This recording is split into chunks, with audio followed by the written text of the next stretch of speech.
Hello and welcome to class. This is AutoCAD 2D, a beginner's course in the use and operation of AutoCAD, one of the most popular computer-aided design and drafting platforms, which has been around since 1982. My name is Craig Bailey, and I've been a long-time user of AutoCAD and many of its civil engineering variants. This video has been developed as a supplement to a semester-long course which is delivered to students at New Hampshire's NHTI, Concord's Community College. I've been working in the land development industry my entire career. I hold a PE license and I'm a licensed land surveyor. Let's take a look at the topics to be covered. This week we're going to review last week's assignments and provide guidance on some of the more difficult concepts.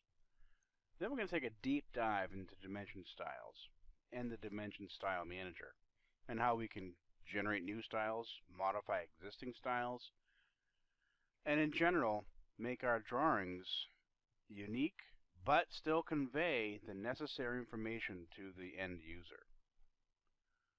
And then finally, we'll review some orthographic drafting techniques and how to properly annotate a shop drawing. And without further ado, let's get started. So let's go ahead over the homework. Does anybody want to take a shot at any issues they had on the homeworks or the lab from last week? We can take a look at that. The only issue I had was I couldn't figure out for the window markings. I couldn't figure out how to get the letters to show up on the plot for like the A and the B above the windows. Okay, I'm not entirely sure we wanted those there, but let me take a look at. Why don't you go ahead and share your screen? Let me set this up. I'm going to stop share. Go ahead and share your screen and show us what you got. Okay.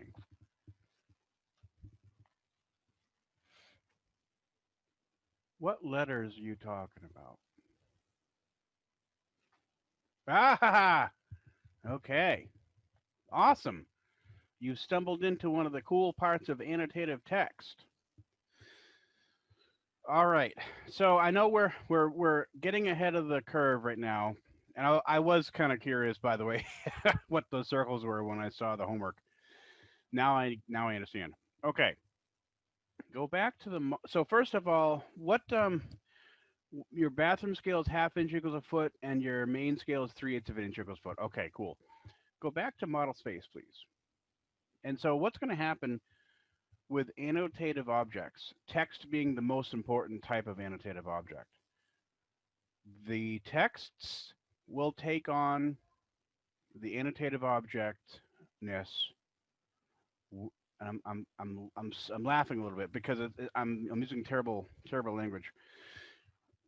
Go ahead and pick one of those letters, letter A's, please. Right click.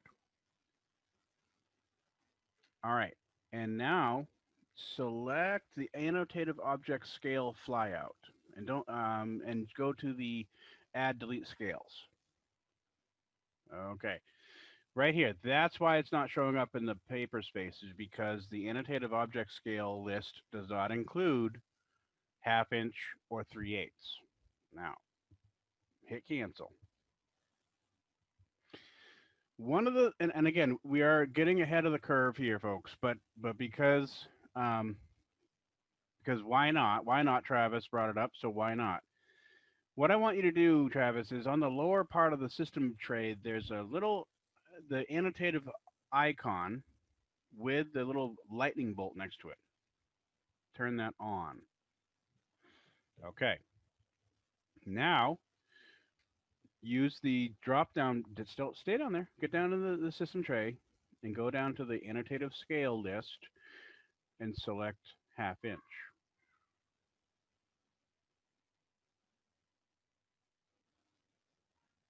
Okay. The other one, select the other one. I think unfortunately, I think the I'm looking for it. Yeah, we might have identified the bug from a couple of semesters ago. Now select the 3/8 of an inch.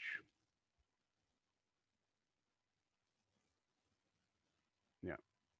Okay. And now go out back out to your model space, your paper space.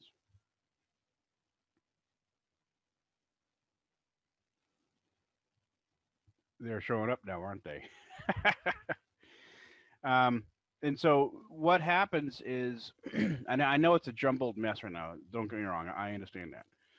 But the first thing that happens is annotative objects that do not have the viewport's scale assigned to them will not show up. And that little lightning bolt, the annotative scale icon with the lightning bolt, when you turn that on, what that does is it sets on the switch that says add the current annotative object scale to the objects when the scale changes. Long story short, you just need to add the annotative scale to your objects. Now, short story long, I don't generally like to see the pieces of text in the model space anyways, and we mentioned it. We did mention it last week, but again, that really wasn't part of the assignment, so I'm not digging into on that right now. Now, let's try to take a look at Travis your left-hand viewport. Double click into it, please.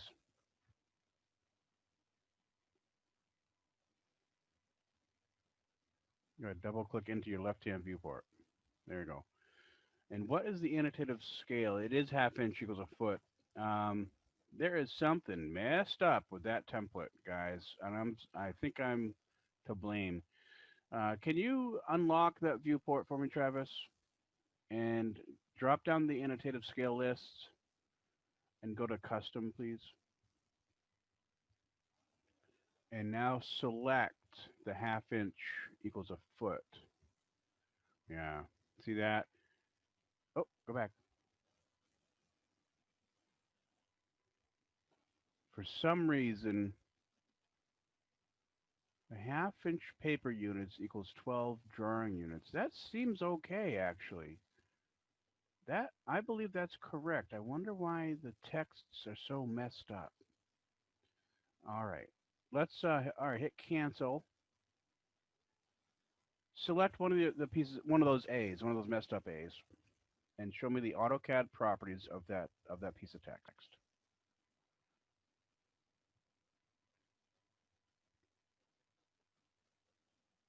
Just the text. There you go. And you can, if you just clip maybe the edge of that piece of text. See, you're selecting everything. There you go. Good. Okay. Good. Now, while it's piece of text, go to the AutoCAD properties and bring that properties palette up. Cool. And it is on, the style is called NHTI Arial, and the paper text height is 4 inches. So it might actually be correct. It's just screwed up in the style. And actually, this kind of sort of leads into tonight's lesson. We're going to talk about dimensioning, but we might as well talk about text as well. And what better guinea pig drawing to use than Travis's? So Travis, what I'd like you to do, hit escape a couple times to let go of that piece of text. Good. And move the properties palette out of your way. All right. And the text, see the text up on the annotation palette inside the ribbon? There's an A, and do the drop down. And all right, I'm looking for the style, the text style. I think you have to actually go to the annotate ribbon for me. Oh, you got it. Yeah, annotate ribbon, that's fine. NHTI Arial, yeah, see that drop down there? Manage text styles. Okay, so guys, what this here is, this is the text style dialog box. And obviously, this is where we make the global changes to the text. And right now, Travis has selected the NHTI Arial style. And, right now, the style itself is set to 0 height. So go ahead and put your cursor in there and type 1/8, which stands for eighth of an inch, obviously. So go ahead and backspace that out. 1/8 slash, yeah, and hit enter. Cool. All right, cool. And now close. Did you want us to do this as well? Nope, not yet. We're not doing text yet, and except for this real quick and dirty. And so one because it's week 5, I think I can start to show you guys some of the tricks. What I want Travis to do is write the command Q select. Q select. And hit enter. Quick select gives us a very good view of what we have in that drawing.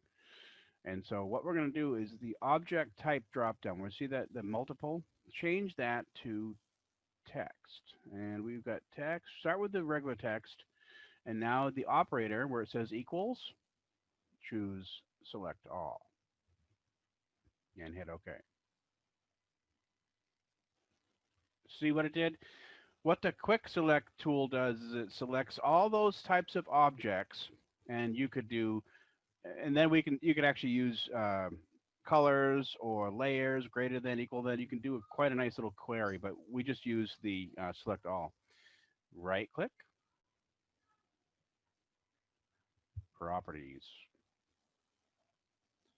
and go ahead and change the height over the paper text height where the cell it says varies. Paper text height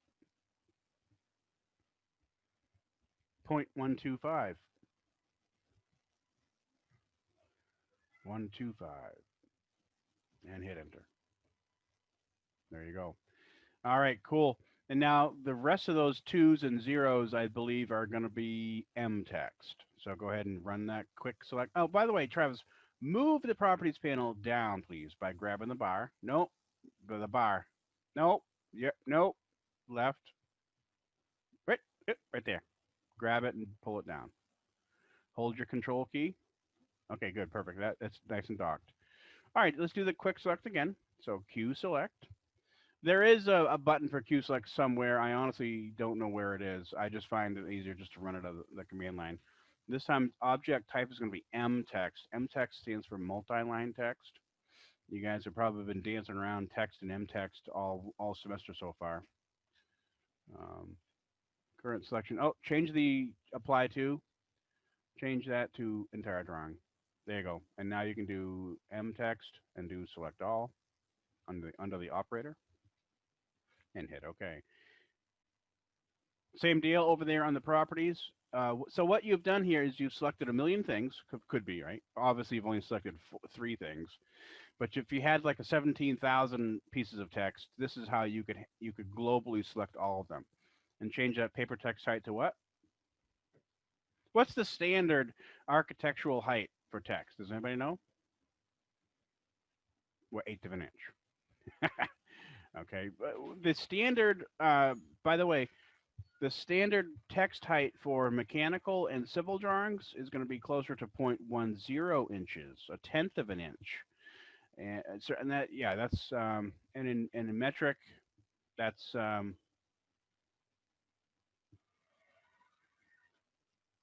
it's 25.4 centimeters per foot. So it's something different. All right, go ahead and go back to your paper space, please, Travis. Looking nice. All right. And so, again, getting into text at this stage is still early. And so if anybody, you'll notice, if anybody attempted to dimension or put text on their drawings, you got an extra point for the effort. It wasn't part of the assignment. So, all right, Travis, any other questions?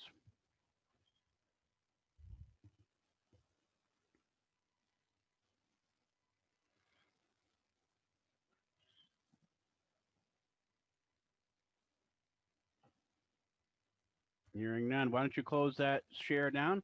Does anybody else have any other questions you want to go over real quick on last week's work or any of the weeks' work? We've got now 4 weeks worth of work we can dredge up and talk about before we move on.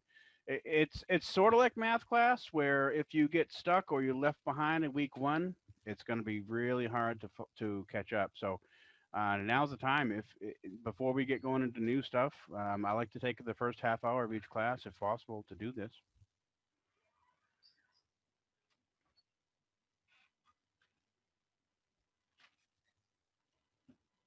Going once, going twice. Quick question. Go ahead. So when I submitted my homework, the plot style, you said -2 points for no plot style. Was that just because it was in color, not black and white? Correct. Okay, so I resubmitted it as the black and white. But Okay. the whole layout of the 11 by 17, that was fine. Yeah. Yeah. Okay. Yeah. I am starting to be a little stickler, and but yeah, and I think you had time to get it in before 6 tonight, anyways, right? Oh, I definitely did. I just Yeah. completely forgot to submit it until like an hour before. Okay, no problem. Yeah, and so a couple of you did get a little note in the comments from me. From now this point forward, no doubts. Always have the plot style assigned so that the PDFs are black and white. But more importantly, the line weight for your objects is correct. And so red things in our plot style are going to be heavily drawn very heavy, and white things are generally going to, no, I take it back. White things are super heavy and red things are super thin. Okay. Any other questions? I have one. I was just curious about something. Sure, go ahead. When I dimensioned it. Go ahead, show us. Oh, all right.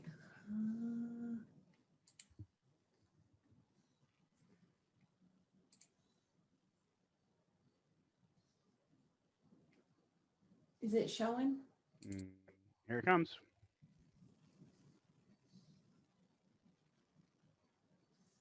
So I dimensioned it, as you can see, in paper space. Correct. And Where they belong. Yeah. When you were running and doing all your dimensions, the same thing was on yours, so I didn't like stress out about it before I submitted this. But what are all those exclamation points? Good question. We're going to get to that tonight, but the answer is they are They're just not properly associated to the associative. walls. That's right. They're not associated to the walls. Yeah. Yeah. Okay. What it means is a properly associated dimension will follow the object when you move it. Okay. And the trouble with architectural drawings in AutoCAD is when you start to do the multiple floors on top of each other, if you were to try to dimension that in the model space, it's going to become a disaster. Right. So, and I have had good luck with associative dimensions even through a viewport too. So maybe you kind of move the viewport or something. I'm not entirely sure yet, but yeah, that's a good question. I mean, it's on some of the lines. It's not on all the lines, and I just was curious to know what it was. That's all. Yeah. Yeah. For example, the 6'6" and then the 4'2", are those? Was the 4'2" a continuation dimension? No, I drew those all individually. Yeah. Okay. I think it's actually I think it's been associated to the other dimensions. Oh, actually, no. I used the continuous command. That's what I thought. That's what I thought. Yep. Yep. All right. Well, thank you. Yep. Very good. All right. Got another chat going on. Jen has been rebooting. Jen, are you back yet? Jen. Oh, Jen just dumped. Okay. Then we'll give her a minute or two to come back online. I'll just start. So what I'm going to do then, I'm just going to start a new drawing real quick. I'm going to enter in the shell of the cottage in model space. And I'm going to go onto layer materials 1. Yeah. and go there. And I'll just really quickly bang out the shell of that thing, starting around there. And we're going to do the dimensions of 15 feet by 18 feet. Okay, and I'm going to rotate that by 90 degrees. I'm going to offset the whole thing, the 4-inch. You guys doing 4-inch walls, right? Yeah, it was 4-inch walls. All right, cool. And then the bathroom was 6'6" to the center of the window, and then 4'2", so that's 10'8". All right. So I'll just do a quick and dirty circle here. I'm gonna go from the edge. I like circle because it's old school, and there's really no question in my mind that it's working. And I'll do the intersection from there to there. F8, and this thing is what, 5 to the inside of the wall. Yeah, 5 foot 4 inches. 4 inches. All right, and then perpendicular over here. All right, and so let's go back over to. Well, I'll work in the 22 by 34, and let's unlock my viewport.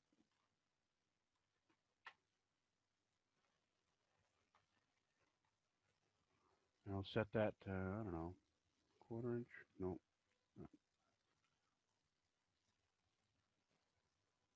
One more. Sure. 3/4 inch, fine. And center that back up. So the pan command, it certainly is. It gets the job done, centers it up the way you want it, and I'm good with that. And let's then offset that parallel, that polyline there, also the 4 inches, and we'll fillet radius these two. Okay.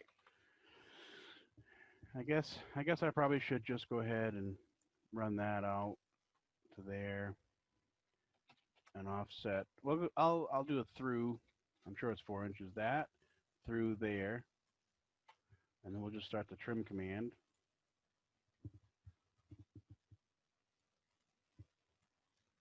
That new dynamic trim is just so slick. All right, and okay. And so let's go ahead and start some dimensions. And just like I was saying earlier, I really do want the dimensions in Paperspace. It's hard to say, but I'm going to say 9 times out of 10, maybe more. And so I'm going to go to the annotate ribbon. The reason I'm going to go to the annotate ribbon is because of the dimensions palette, and it's kind of cool that I have the quick ability to drop down the style of dimension to use. And we'll get into tonight. What we're going to do is we're going to do a deep dive into dimensioning. So I want to get some on my drawing here so we can talk about it. So I'm going to stick with annotative NHDI foot and inch, and I like the fact that you can basically hard code the dimension layer. And so let me go ahead and toss in the outer perimeter dimensions, 18 feet, and okay. Notice how I don't have those dreaded warning symbols, okay? Watch. Okay. Clearly I'm in Paperspace. The crosshairs are not in that viewport. I can grab that dimension and it's hooking right up to me, okay?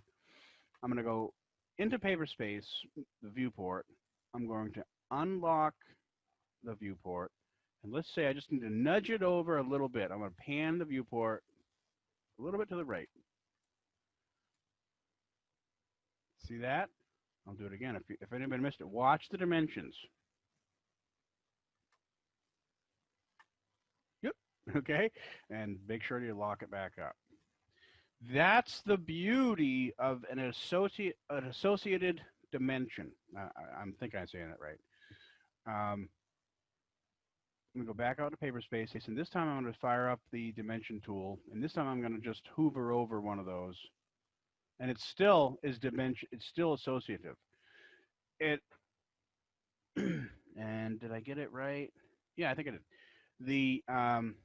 The reason why dimensions will become disassociated is mm, usually a drafting error. Um, Something gets out of sync, and or you undo a couple times, and you trim things, you break things. Here's a good example of I think this will disassociate my. I think it will. I'm gonna just cut a triangular corner off the building. I'm going to start the trim command, and I'm going to use a cutting edge this time. So I'm going to select that guy, and now I'm going to just select those two. And it actually didn't. It still is. It's still so associated that they flipped over to the other side. So, like I said, they generally work really good. In case I'm even trying to break them, and they're not breaking. So let's go back in. I'm going to fix my little house here. I'm going to use the fillet radius 0 fillet. R for radius, type in 0 for your radius, and I'll just click that and that one, hit return to start the command again, or I actually hit right click, that and that. All right, and so let's go back to paper space. I'm going to drag these, and so we've all seen the dimensions work. Now let's go ahead and take a look at how do we work with the dimension style itself. I'm going to zoom in on that one there. And back up to the ribbon.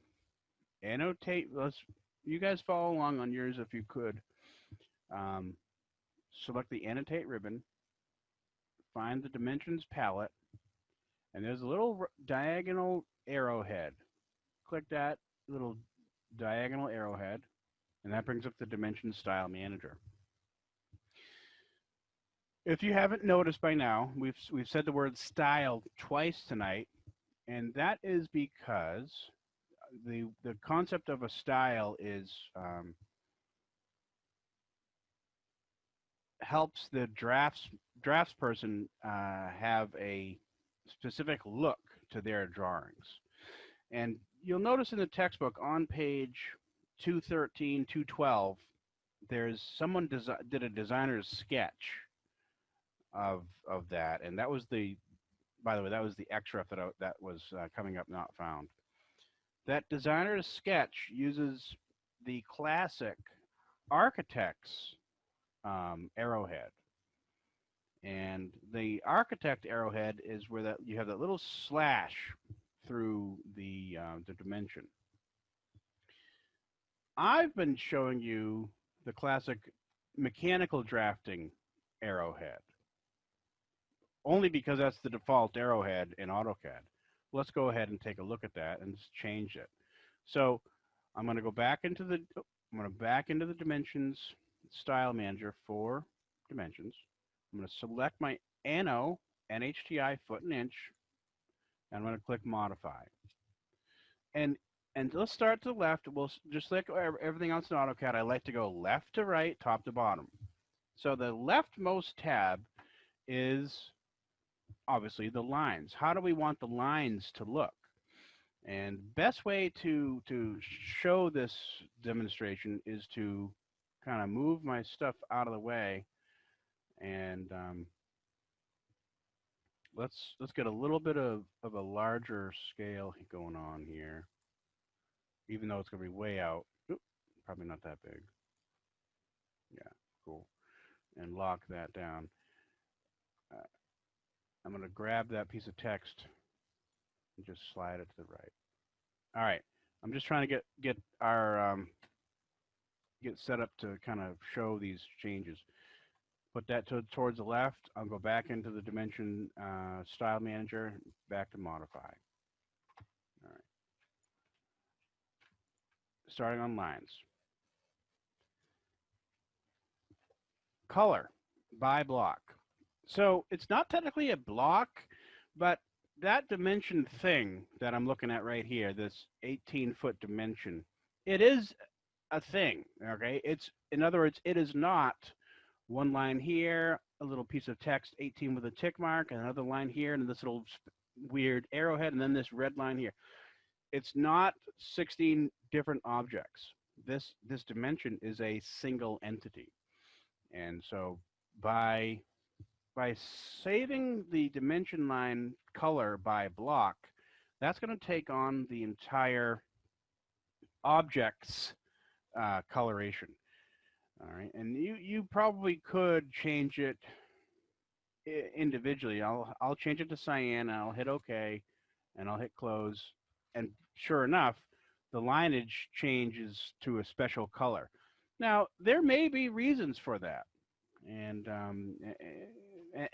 maybe that's just the way you want it to look. But again, typically we're going to plot these things out black and white anyways. And so it's more important to me personally that the line weights are right. So let's go back into the dimension style manager. And I'm going to put it back to by block. And again, by block is the whole object thing itself. Now line type certainly does affect. And I can use any one of these stock AutoCAD line types. I'll use ISO 12W, whatever that means. Or we can go to the actual names of things. We can pick dash, divide. Let's go ahead and hit divide. And I'm going to hit OK and hit it close. And sure enough, the line types are changing. So part of your template is to come up with a style of dimension that you like and that will work well. Okay, and we'll get to that. So let's go back to there. Let's go back to continuous. Line weight means absolutely nothing for us because we're using a CTB file, which is the plot style for color by plot weight by color. Those of you who are used to AutoCAD or have worked in the actual industry, you may have come up with an STB template. An STB is the other kind of template that does use line weight by object. It is very confusing for newbies to use an STB file, I've found, because there's about 7,000 different places to set the line weight of an object. So, and because that's the way we always do it. Okay, sorry. Anyways, next thing we have is we'll skip over some of these baseline spacings for a minute, and let's talk about the suppression. Dimension line 1, dimension line 2, suppress on. You'll notice that the previewer here is kind of giving us an idea of what's going on. Generally, you don't want to suppress the dimension line itself, but again, you can if you have to. Maybe you want to do a special a variant of your. For example, I'm going to go ahead and do that. I'm going to do a new ano. I'm going to new style underscore no lines. Notice how I'm doing a new, but I'm going to start with my classic ano NHDI foot and inch, and I'm going to set it on as annotative and hit continue. And now I can suppress those lines. And so I hit OK. And so now I have another entry in my list of styles.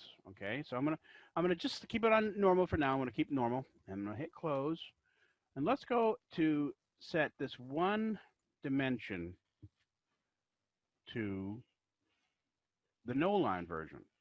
So one of the easiest ways, if you're gonna have to do one at a time, pick it, and change the dim style to no lines. And there you go. And so that's why we have the ability to have multiple styles up here. If you open that up, you can see a little previewer of the styles. I think it's crazy to have no lines showing, so I'm going to put that back to, I'm going to set my current back to NHTI foot and inch, and now I'm going to try to hit the update, and there it's back. So the update tool is this little guy with a little circular refresh arrow that we're kind of used to, and so that's what you can do. You can set that to standard. You can use the update tool, and that's what the standard dimension looks like. And so what that means, it's exactly 216.0000000 units long, right, or 18 feet. And that's kind of ugly. So let's go back to our standard dimension style. I'll use my update tool and pick that dimension. All right, let's go back into the style manager. I'm going to stick with this with a foot and inch for a minute, and I'm going to click the modify, and we're back in. All right, so continuing down this style manager, same thing. We can set the line type. We have extreme flexibility on the amount of changes you can do to your dimension style, except for the line weight. In our case, it doesn't matter. And then the suppression of the extension line, this is used quite a bit, actually. So I'm going to hit, before I do, I'm going to actually go back to our no lines model, hit modify. Let's not suppress the dim lines on this guy, but we will suppress the extension lines. Let me show you what that does. Close, close, close. And I'm going to pull this dimension outside of the thing. Okay, so I've pulled the dimension outside of my viewport, and let's set that to no lines. Pick it and update it. And now we have no extension lines. This is actually quite useful, because now that I've got no line set, I can pull this thing in, and there's none of that silly. See how I can see the green line behind me, and there's no red extension line over top of the model. Again, there are times where you just don't want that extension line. So again, that's why we have that flexibility. So go back in there. We'll set current there. Move this out of the way real quick. Now hit modify our standard, anno feet and inch. So that's why we have these. So we're not going to suppress the dimension lines on this one. The offset from the origin. You'll notice down here in the left, you can see in the drawing window how that extension line, the red extension line, does not actually go all the way to the corner. That's your 1/16 of an inch. We can set that to 1/8 of an inch, 1/8. And the extension, the dimension, see how we have the little tail on this side here? That's your 3/16. And I'll set that to 1/8 of an inch also, just 1/8. Hit OK, hit close, and globally they all changed. And again, it's generally easier to see these changes if the dimensions are outboard of the drawing. And so there's your offset, the 1/8 of an inch offset, and there's your 1/8 of an inch extension of the extension. Now finally, let's get down to brass tacks here, and let's deal with the arrow. And the standard AutoCAD list of arrows are right here. And there's your architectural tick, the one that I was telling you about. And I think they even have a little bit of a style to the tick itself. And let's take a look at what that looks like. Yeah. And so the tick itself has a little bit of a weight to it. And the plotter will do its best to try to plot that thickness. And that little tick style is the classic architectural tick style. And so, you know, if you're in class with Dr. Khan and you're doing the architectural studio, obviously that's the one you'd want to use. If you're in a mechanical class or a civil class, you'd probably want to use that kind of an arrowhead. The point is, you have the options, and it's up to you as the operator to make your drawings look like yours. All right. So, I don't want to belabor the point, but you can change just about everything in these. Um, let's move on to the text. All right. And so the text style, i.e. Arial, no kidding, right? Because that's what I've named it, NHTI Arial. The text color can be different color. The fill color can be different fill color. I mean, it really can be overwhelming to the amount of changes that you can make on these things. Um, but that's what we have. Um, you can change these. You'll want to make sure that the text height is set. Usually an eighth of an inch is your classic architectural sizes. Again, civil is 0.10. Um, position centered, centered. I mean, it's crazy, crazy. This one here, the aligned to, that is a often used one as well. Notice the preview how the two is now kind of on the angle. Switch back to horizontal, and now aligned. Sometimes you have to make a spot change to a style or maybe a perfect style override just for a very small object to dimension. And so the more time you spend in here, the better you'll be. All right, let's go to fit. This fit is the hardest part to fine tune. And if there is, it tells you right here, if there's enough room to place both text and arrows, blah blah blah. I generally keep it on best fit, but there's a bunch of them. And the suppress arrows, if they don't fit, that can be turned on as well. You can have a lot of fun with the dimension style. All right.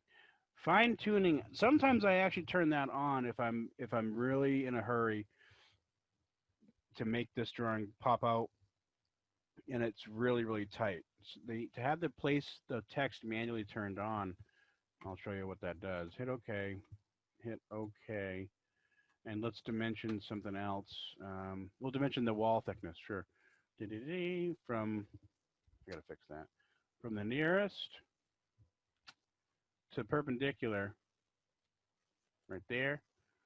And now it says select where you want the text. Oh, it actually didn't.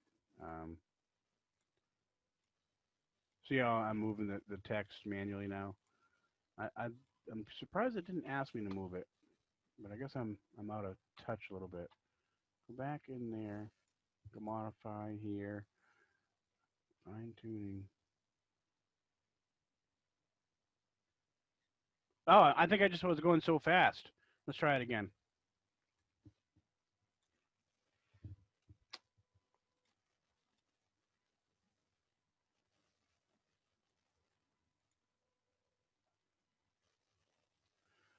See, now it is actually. See how I have great flexibility in where the text is, so it totally did. I was just going super fast. Sorry about that.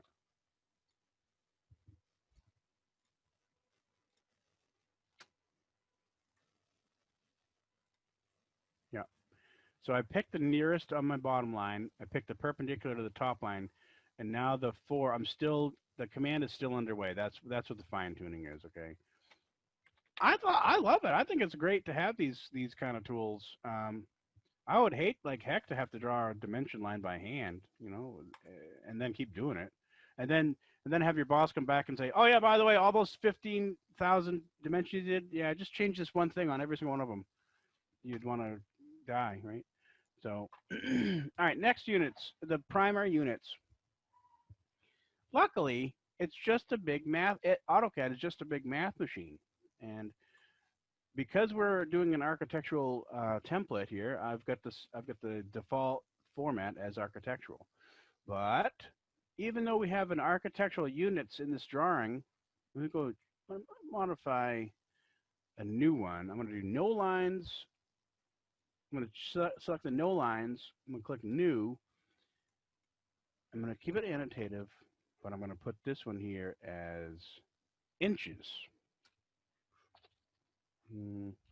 Yeah, no lines. And hit continue. making a new one. Let's go to the primary units. And let us go to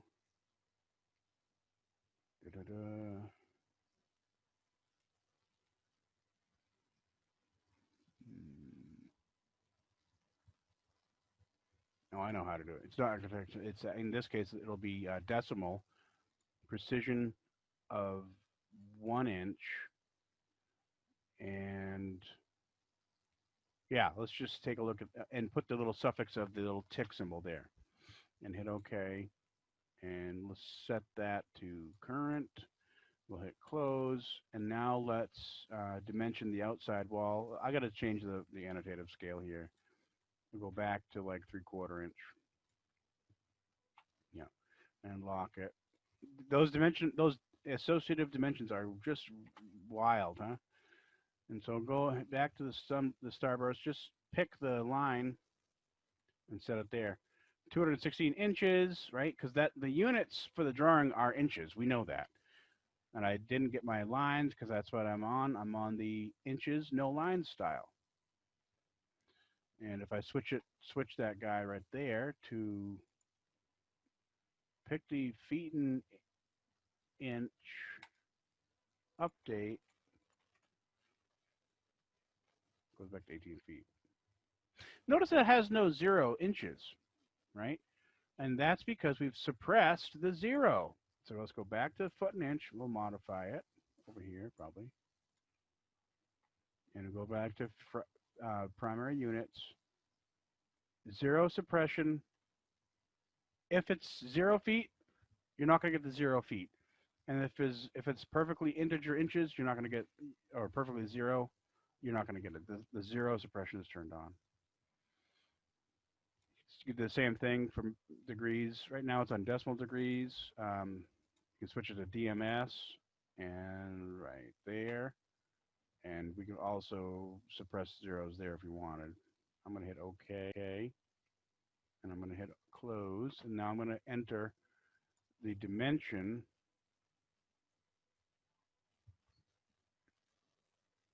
of 90 degrees, 0 minutes, and 0 seconds. Did you see how I did that? Real quickly, I'm going to go back to it. I'm going to start the Starburst Dimension tool. And I'm going to select this line first, and then that line first. That line second. And just the simple act of selecting a line and then another line segment, the only tool you can choose is angular. And so that's why the Starburst Dimension is so cool.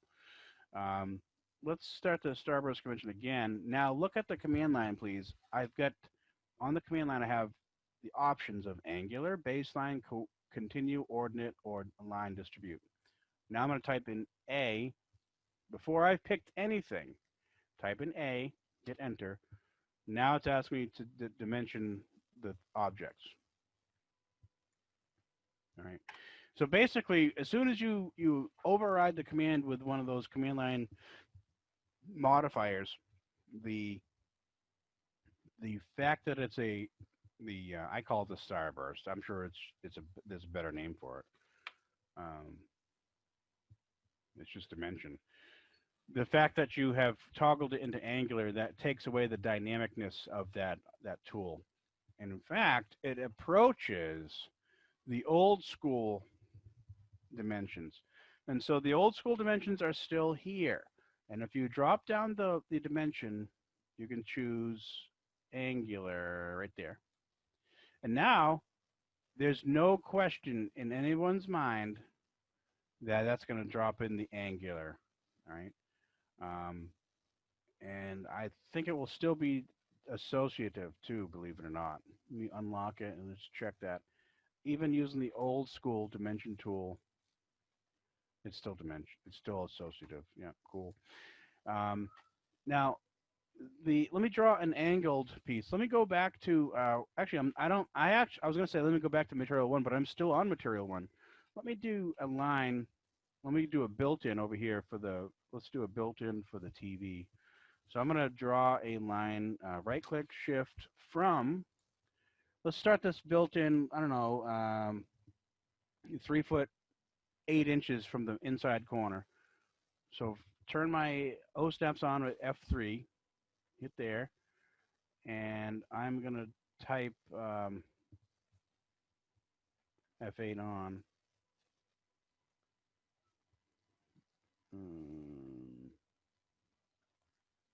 3'8", right? Yeah. Apparently I got it up to it. I'm gonna hit ortho off. I'm gonna tab. I want to go to 45 degrees. Tab, and let's just go to right there. Okay. Obviously, I kind of screwed up my from. I'm gonna move that down to perpendicular. Okay, there's my 3'8", and I'm gonna just extend it to the other inside wall. Oop, sorry. There you go. And we'll offset it. It's technically a wall. Yeah, we'll offset it 4 inches into the corner. Sure. And we'll do some trimming. That one, that one, that one, and that one. And why don't we throw in a different layer, LA for layer. We'll go to materials 4, close that, and we'll do a cabinet. So we'll do a rectangle from, I don't really care right now except for nearest there, and F8 off, rotation, type R for rotation. I'm going to choose the other end of that wall, and now I've rotated the rectangle. And let's just go back. What's a good depth for a TV nowadays? Let's go 14 inches. There we go. All right. And so let's move that TV cabinet from its midpoint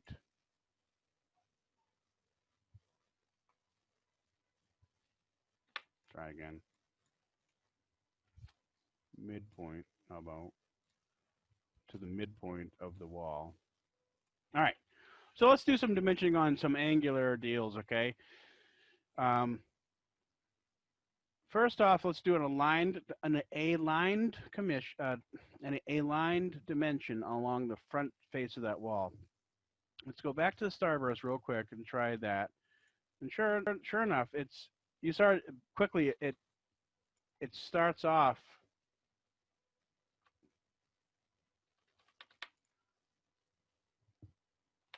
Oh, snaps off. There. You can see as I'm just, I haven't clicked yet. I'm still just hoovering over my front line there. You know darn well that that's a 5 foot, 2 1/16 inch piece of sheetrock, right? And so I'm gonna click, select that line. And right off the bat, it goes to the vertical dimension based on what? Based on where the mouse is. Let me move the mouse to the outside and to the top. And so now the mouse is showing it's a 3 foot 7 7/8 in that dimension. And so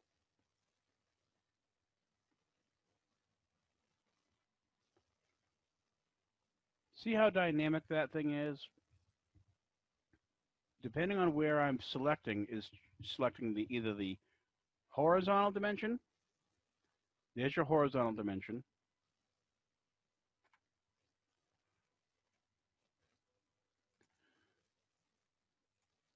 There's your vertical dimension.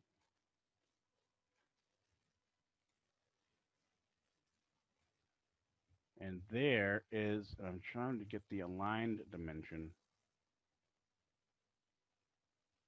Oh boy. I don't know how to get it. I'm trying to get the aligned dimension with the dimension tool, and it's flipping around. I'm not going to get it. And so the way around that, and I know there's a way, I know I'm doing it wrong. The way around that is to simply turn your O snaps on with the endpoint. Select the endpoint, select the endpoint, Oh, that's what it was. My ortho was on, guys. That's what it was. Shut your ortho off, and now you can select. So I'm inside, outside, vertical, inside. That was my problem all along. There's my inside, outside goes to horizontal. And so this one object can be dimensioned 3 different ways. There's your aligned, there's your vertical, and there's your horizontal. Notice I only hit the dimension tool once. The old method is to have to select the aligned tool, and now I can pick that. And no matter where I pick on that window, I'm up and to the right, I'm down to the left.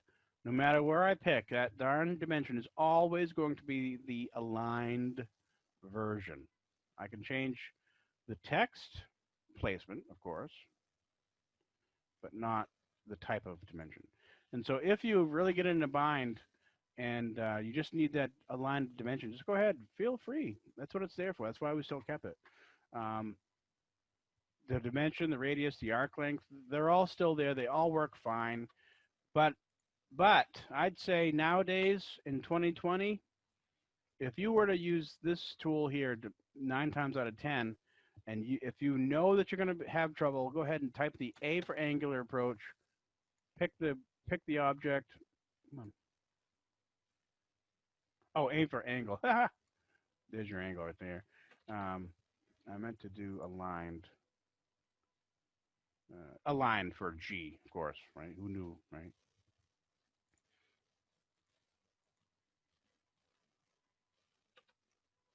Oh, it's killing me. Anyways, the dynamic dimension tool is really the thing to use nowadays. All right, let's go back really quickly into the dimension style manager. Let's keep working with our style. I'm going to go modify and alternate units. This is a thing, okay? Sometimes you want to show the meters. So turn that on. And you can use, right now we're going to do feet and inches. This time I'm going to do decimal, but I'm going to put it into feet. And so I'm going to multiply the unit. Actually, I'm going to divide it by 112. All right. So I'm going to divide the object by a 12th and put it into 100th of a foot. All right. You're going to love it. And hit OK. And hit close. And let's see, there it is right there. 18 feet or 18.00 feet. Little brackets. Let's do something weird. Let's go back over to our little built-in thing there, and we'll dimension that guy up. And from here to there, and there it is. And so 5 foot 2 1/16 of an inch is equal to 5.17 feet. All right. And if you have to use a yardstick in meters, you would have to go to 25.4 centimeters. I think it's too much. Yeah, hold on. That seems like a lot. 5 foot, 12 times is 60 inches. 2, enter 1, enter 16, divide, add. There's 62.065 inches. Divide that by, no. Set that into, I'm on my calculator right now. Put that into centimeters. 62.0625 into centimeters. 157 point. Yeah, it's 157.6. So you have to do the put the decimal point right there. There you go. Yeah, 2.54 centimeters per inch. Sure, of course it is. And there it is. It's right down 157.6 centimeters. And if you really want to be smart, you would put the unit right there. See, no question asked what's going on. And so you can do a lot of damage in the AutoCAD dimensioning tools and the styles in here. And that's probably where you probably should start, is in the style manager first. What else we have? The tolerances. All right, tolerances are when a designer is designing a mechanical part, the standard practice is, and I'm sure many of you have heard this before, some machinist is very proud of how precise they can do, and they'll say, yep, we cut all those holes to the nearest 10,000th of an inch.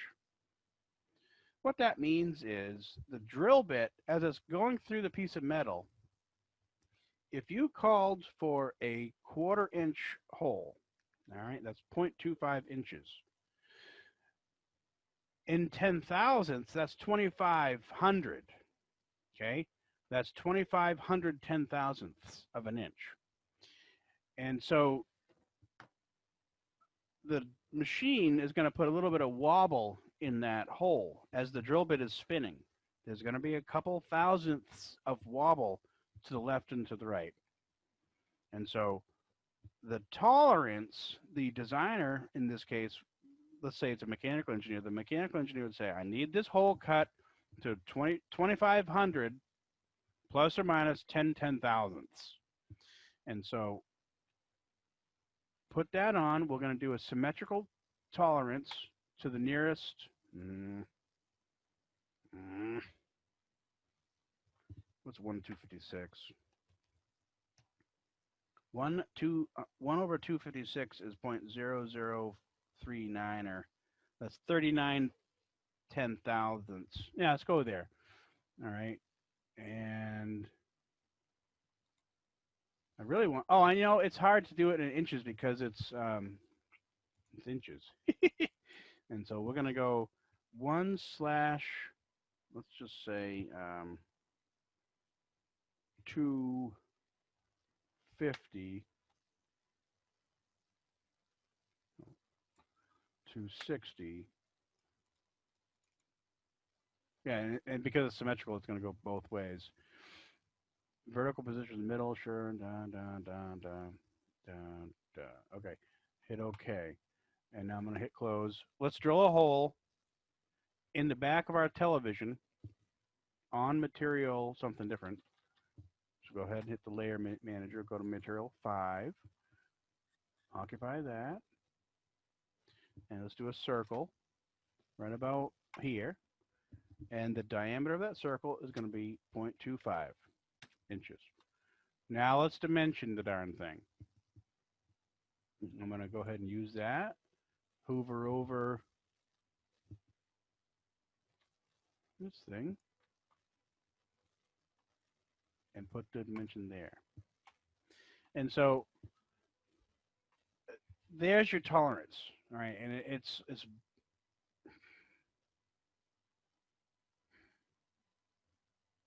funny because in this case the dimension itself is larger than the hole you're trying to drill, but you see how it's got plus or minus 1/256 inches there. And so when the part has been made in the workshop, someone's going to go back and check with a micrometer what is the actual dimension of that hole. And if they come up with a 1/4 inch, which is what's 256 times 4, which is 1,024. 1,024 enter 4 divide is 1,024 plus, I don't know. If they come up with like 1039 over 256, it passes, right? So that's what the tolerances are for. We generally don't ever use tolerances in architectural or civil, and they are used quite a bit in machine design. So let's go shut those things off right now because those are annoying. But that's what they're for. All right. Any questions so far on the dimension style manager?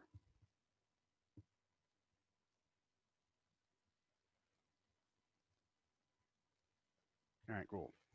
Let's go down with maybe some actual dimension tools itself. Let's start back out here and go back to paper space. And I would like to do, let me clean this mess up here a little bit. And get rid of all these things down here. All my millions of angles. I'll leave that one there and get rid of that one. Oh, that one is in paper and model space. I was a bad operator. All right. Let's do a continual dimension. So the first thing, in order to do a continuation dimension, is you need to start with a regular dimension. And so let's go from here, F3 on, O-snap on, to there. And I'll set it right about there. All right, cool. Now I'm going to use the continue tool. And what it does, it picks up on the last one it left off with. And see how it's kind of hooked up to that last dimension? I'm going to just go perpendicular to that wall.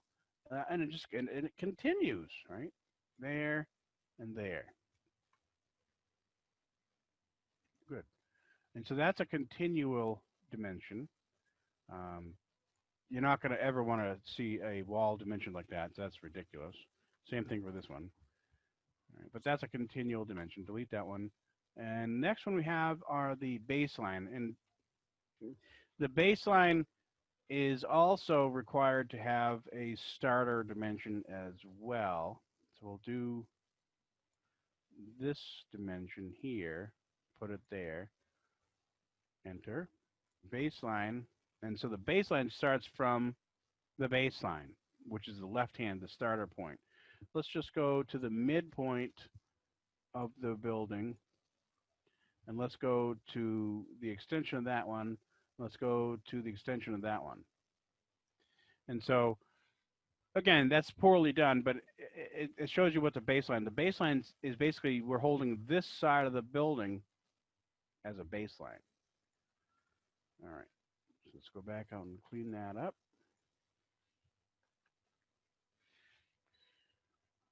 For the most part, then there's some other updated. Oh yeah, I like that one. Let's go. Let me just do an external one there, external one there,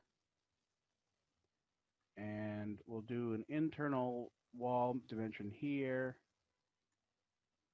and an internal wall dimension from the midpoint. No, from the nearest here, perpendicular to that wall, and put that dimension right there. Okay, folks, that's a huge no-no, okay? You never want to have your dimension lines touching each other and crossing through. And so the best thing to do is use the dimension break. So I'm going to turn on the dimension break tool and pick this one and pick that one. It breaks the first one you've selected. All right, now that's the way it'll make it look. Nice and clean, nice and clean. These ones over here, adjust space. Yeah, that's a pretty unused one for me. I don't do that one hardly ever. But what it does is it cleans up. It cleans up for you. Let me go from the nearest to the midpoint. And I'm trying to get it to go horizontal here. F3 off. And let's just try the cleanup thing there. It's probably gonna choke because it's, yeah. See, it's doing its best. It's doing the best thing it can. It's automatically updating the dimensions. That one there you're gonna have to play with, and you're gonna have a bunch of dimensions on the screen to mess with first. All right. So I like to hard code it by right clicking, using the endpoint, or turn on your OSNAP. There's your endpoint. And put that there. same thing. I like to go from the nearest, right click and use the perpendicular O-snap to there and toss it right there. Clean it up before you get too hog wild, okay? Now the jog. Now this jog line, what that is for is if you cannot dimension across the entire object. I'm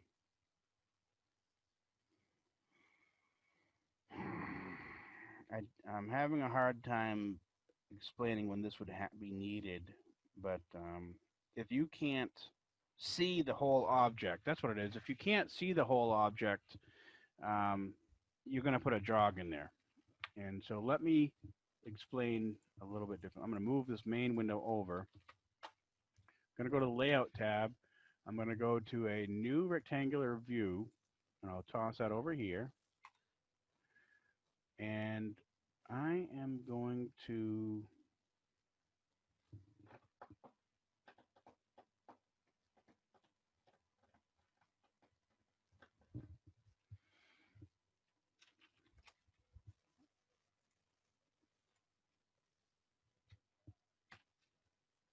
manually try to synchronize two viewports. It's really what's happening here. And I'm gonna exaggerate. Okay, so those two viewports on the right of my screen are basically showing bits and pieces of the same model. And we know darn well the actual dimension should be 15 feet.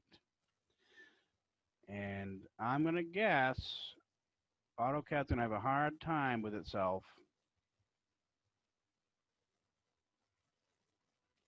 Sure it is. I mean, how else could it do it? Right? And so what you're going to do, and it's not properly associated to any 2 points on the model or any one object on the model. So it's going to be automatically, oh my God, this is a disassociated annotation. And so the jog comes into play. I'm going to add the jog there. I'm going to locate it right here. And now I'm going to right click on there and I'm going to say 15 feet. I'm typing on the keyboard, folks. 15 feet. The jog indicates that there's a break somewhere on that measurement. All right, and you can move these things up like that, and it's still not going to, because it's disassociated, it is not going to follow along.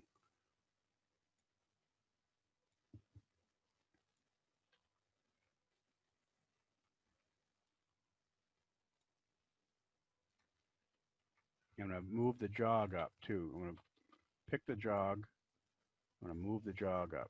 F3 off, right about there. That's what a jog does. It's showing that from that point to that point is 15 feet, but we're not seeing the whole object. Okay, that's your jog. All right, now these guys over here, inspect. I have never had any good luck with the inspection tool. Probably because it is so used in mechanical, and mechanical is kind of foreign to me personally. If anybody wants to figure out how to work inspect and give us a YouTube video on that, I would definitely like that. This one over here is reassociate.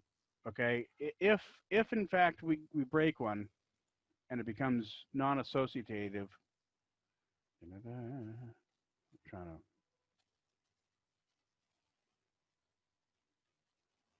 to break it manually. I don't even know how to. It just works.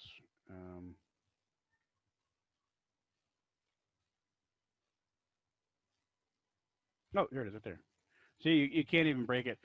If they become disassociated, you can reassociate them. It'll happen to you. Trust me, it'll happen. Whether you're trimming things, editing things, or modifying, that's when it's going to happen. And notice. Well, let me do that again. I'm going to select that view, that dimension, and here on the AutoCAD properties, look how much information we have access to. We have access to just about every single setting in that style manager, and you can do little tiny changes to each individual dimension on their own. Okay, and so having the AutoCAD properties palette running is usually a smart thing to do. Let me dock line over there. Get rid of these three objects, and I'll put the main view back. All right, quick. I don't know what I think the quick doesn't even stick around. I think. Oh yeah, I don't think you can do quick through a viewport. Yeah, you can't.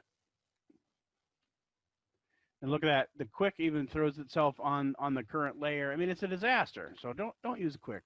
It's crazy. Align. We've been through these already, and now let's go to the hidden commands. Here's all the fancy dimension commands that I have never used in my entire life. You can manually add a tolerance. I can't even imagine why you'd ever want to do that. An oblique extension line, but you can do it. The text angle, if you want to twist them around, sure. I mean, these are going to be really rarely used in this class for sure. And then the override, if you have any overrides set to that style. And the overrides are right here. I'm going to do an override. I'm going to make the overridden ones with like magenta line work, okay? Okay, cool. So yeah, now I've got this little step down. There's an overridden dimension. Hit close. And let's pick this guy, and let's turn on the override.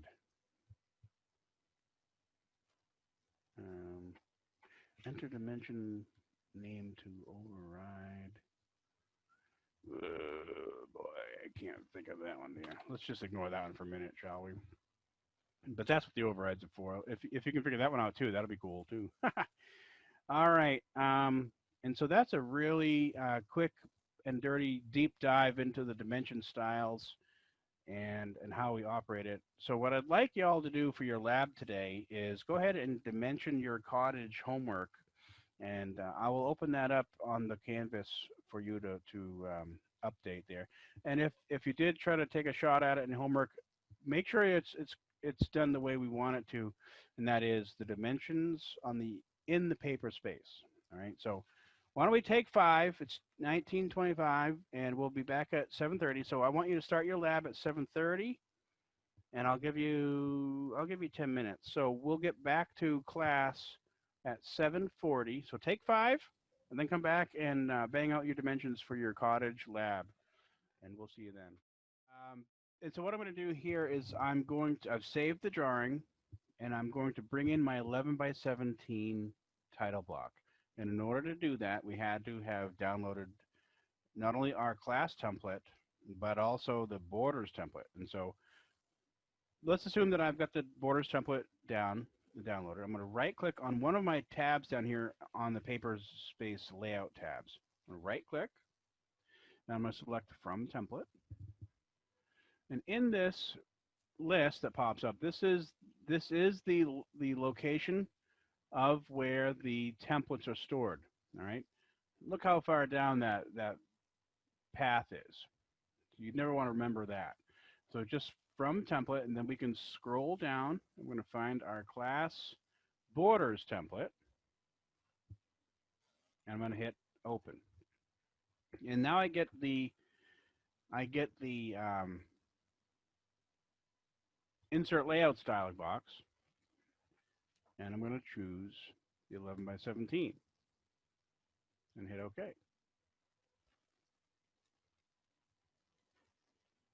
Yeah.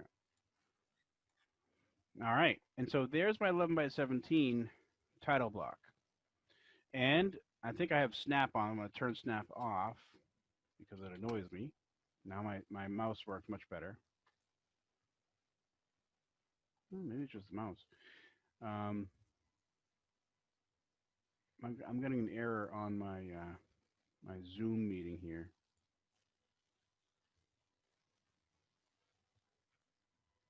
All right, here it is.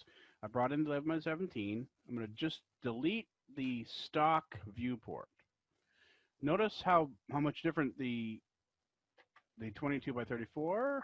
Notice, and the way to see it is see the text down here. And now take a look at the 11 by 17. The text is much bigger. So I'm going to go back to the 22 by 34. I'm going to cheat a little bit. I'm going to select my viewport with my left mouse. I've selected it. Right click. And I'm going to use clipboard, copy with a base point. You're going to love it. And the command line is asking me what my base point is. My base point, yeah, I'm going to use 0, 0, 0. 0, 0. All right, and now I'm going to occupy my 11 by 17 title block. And I'm going to use Control V. These are the same cut and paste commands in Microsoft Word. Control V for paste. And now it's asking me for my insertion point, 0, 0. And so that gives you a really immediately good idea of how much difference there is between the 11 by 17 and the 22 by 34. It's crazy, right? So I'm going to grab the viewport. I'm going to grip edit it down, ortho off. Grip edit it down this time with my ortho off. And I'll grip edit it over there and grip edit it over there. And so now I got to find an appropriate scale. So I'm going to unlock the padlock. I'm going to set it to, I don't know, 1/2 inch. Pan.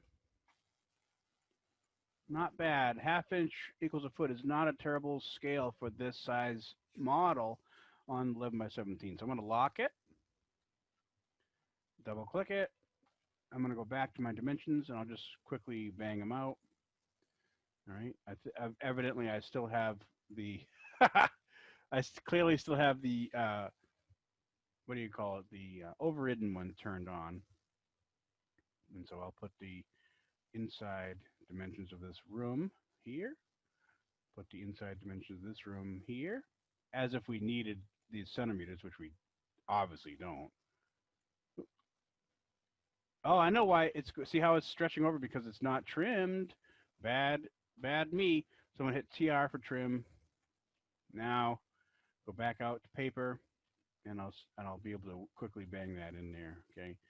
All right. Just like I said, I want to always make sure that the these things are always broken out.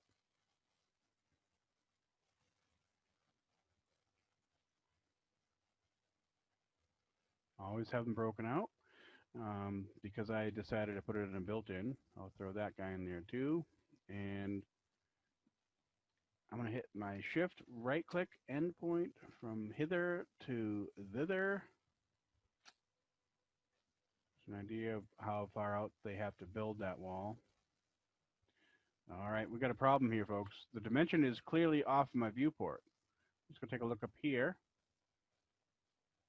That's okay. It's off the viewport for sure, but it's not outside of the border. Right? And down here, it's outside of the border. So we've got to nudge some stuff around. So I'm going to move the whole viewport up, and now I'm going to grip edit this dimension, one of the poles there. Still doesn't quite work. Still doesn't quite fit. This might be a case where we have a special override needed, or we just keep working. And 9 times out of 10, really the answer is just to keep moving these things in until it looks nice. And the technical drawing 101 book, we're into chapter 6 on that one. That's page like 300 something. Chapter 6 is architectural dimensioning. I'm looking at the book right now. It's a great chapter to read, and the chapter 6 in the technical drawing book, I really highly recommend you take a spin through that, because there are some theory, there's some concepts on the dimensioning theory that I probably skimmed over way too fast tonight. So that gives you an idea of how quick you can dimension it, and it's not terrible. I'm probably missing a handful of dimensions. Yeah, I can see a couple right there. This one right there, plus that whole room. Oh, of course, don't forget, I have yet to do my doors, and I'm still holding off on the doors. I want to get to doors next week, because we're going to break into the concept of blocks next week. If not tonight, I'm trying to think of what else I want to do tonight. Hopefully you guys have some good questions so we can run the clock out tonight until 8:30, so I don't have to do that. Let's talk about the any questions so far on the lab. I'll I have one. Go ahead. Go ahead. I'm trying to, if I click on the exclamation point, it gives me the option to reassociate. And I was able to reassociate some, but not others, and I don't have any clue why. I have the same problem all the time. And instead of trying to fix it, I just nuke it and start over. The dimensioning is so fast and so nice compared to the back in the day. I feel your pain. I don't have a good answer for you other than just nuke that one that's giving you trouble and start over. Why don't you show us the one you're having trouble with? Yeah. And my freaking crosshairs, sorry. My crosshairs are jumping all over the place and it's like stressing me out. Is Snap on? I think I've just like put myself into like a crazy space. All right, let's see what you got. All right.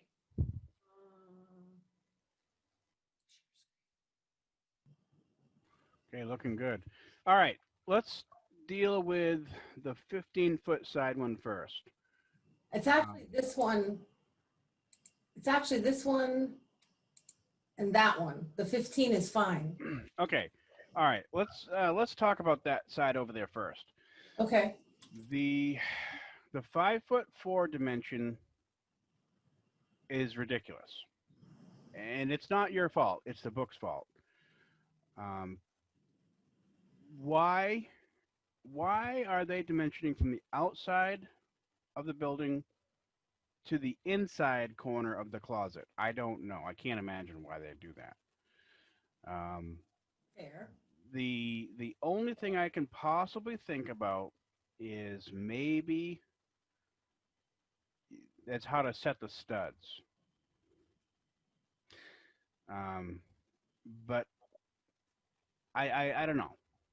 I don't. It doesn't make any sense because what's the point of that 5'4" in the real world, right? It's yeah. So let's go ahead and nuke the 5'4" and nuke the 9'8". All right. And now let's go back and just do it again. Let's do the inside of that closet, from the inside corner to the inside corner. All right, you're definitely on Snap. Okay. Does everybody see how she's even snapping to the little grid, the little points of light on the grid? F9, please, on the keyboard. Oh, you're in the middle of the, you have to escape out of the, now hit F9. F9 again.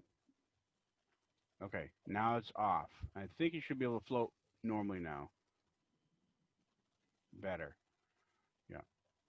And now hook up to the end point of the inside of that line. Yep. Up here? Inside of the closet. Yeah. And go down to the end point there. Correct. And then pull it out. Oh, it's probably supposed to be. I'd put it on the inside, actually. Yeah. But you didn't have to restart the command. You could have just kept going and just moved the mouse to the left. Oh, I could have. Now that's why it takes me so long to do stuff.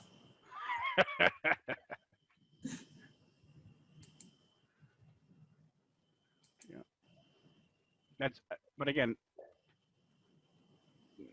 do that again. Let's do the inside of the closet, but keep the dimension on the inside of the building. Oh, you want me to bring it inside? Yeah. Again, what's the point of that 5'4" dimension? How? All right, now, okay. Now zoom in on that lower side of the dimension. Grab the grip edit on the right bottom, and grip edit it up to the center on the inside of that corner. Keep going up, up, up, right there. Nice. Okay. And look, now it's not associated. When we moved it, it became disassociated. Okay, we'll do it again. This time do it right. Oh, all right. Seriously, these are just, it is so easy to do dimensions nowadays that there's just no, I would never lose, even shed a tear on just doing them over again. So just do it there Yeah, to there yeah, and pull it out. right. Okay.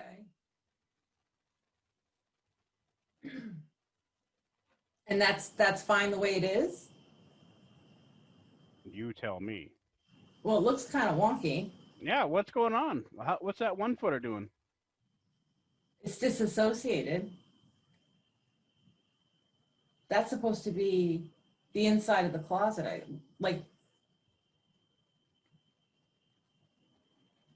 So should I just get rid of that? You tell me. Well, it's not associated and you wanted them associated. Right. So so go ahead and toss a new one in there. And I think what they are showing is there's a shelf probably. Delete that stupid thing. Yeah. All right, Deb, zoom in on it. There you go. Get up close and personal to it. And anywhere from that one right there, perpendicular to the outside of the shelf, right there, about there, click there. Yeah, nice. That's fine. And then get rid of this one. Right, and so that's 3'4" to the center of the door. Again, that's another retarded dimension. I don't get architects. I really don't. What is the point of that 3'4" dimension? I have no idea. I have no idea either. I would dimension to the rough opening of the door personally, but that's just an engineer talking. What do I know? Whoa, hey, I don't even like working in architectural. I like decimal. So anyways, everybody, you see how easy it is to just start over, basically. And yeah, they bug me too. The unassociated dimensions, they bug me also. And so I feel it. Now over here, so what she's doing right now, I probably would do a little bit differently. I would probably dimension it from the outside of that closet door, inside of the living room. That's the inside of the closet. Right there? No, the outside. Outside of the living room. Oh, here. Yeah. Oh, so click there. And then to the inside corner. Yeah. Right. Now drag that 2'4" inside of your dimension.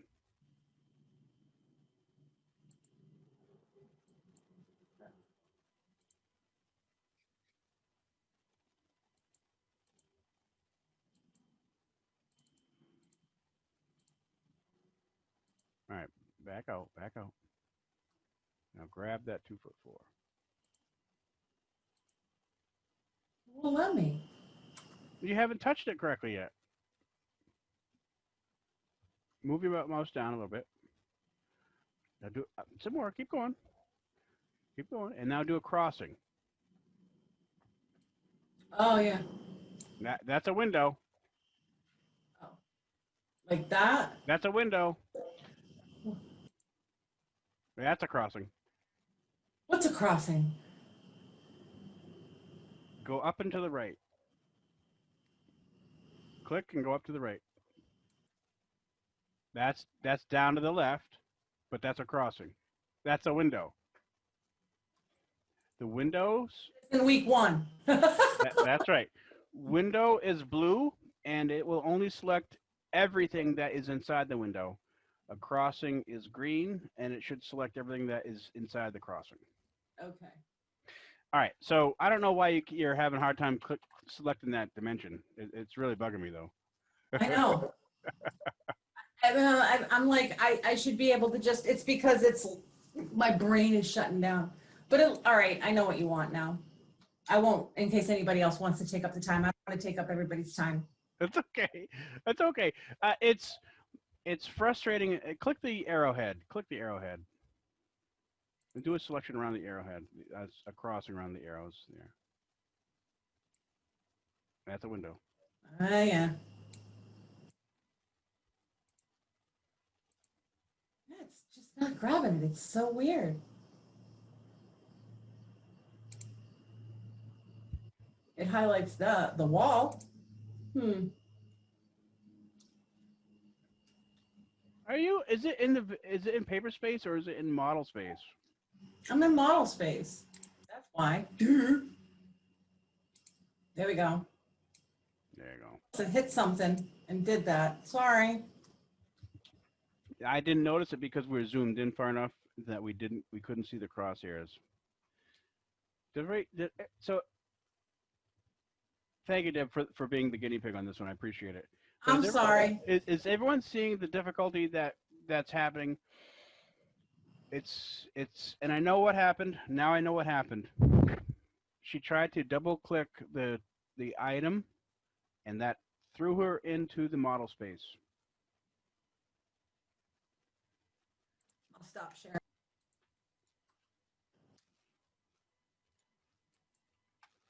All right. In their tutorial book, Chapter 7, which is starting on page 7-3. So forgive me, the assignment that I've got loaded up on the homework right now is messed up, but I'm going to fix that before midnight tonight. But I'd like you to take a look at the bracket design on page 7-6. And in order to do the homework, we're going to have to talk about orthographic drawing. Okay, so for everyone, please mute if you wouldn't mind. I'm going to go into the model. And so go ahead and take a look at page 7-6 in the tutorial book. That's the one we kind of are trying to base the class off of. And let's go and try to build out the bracket on that page. And this one, I want to see both of your views. And this one is a very simple part.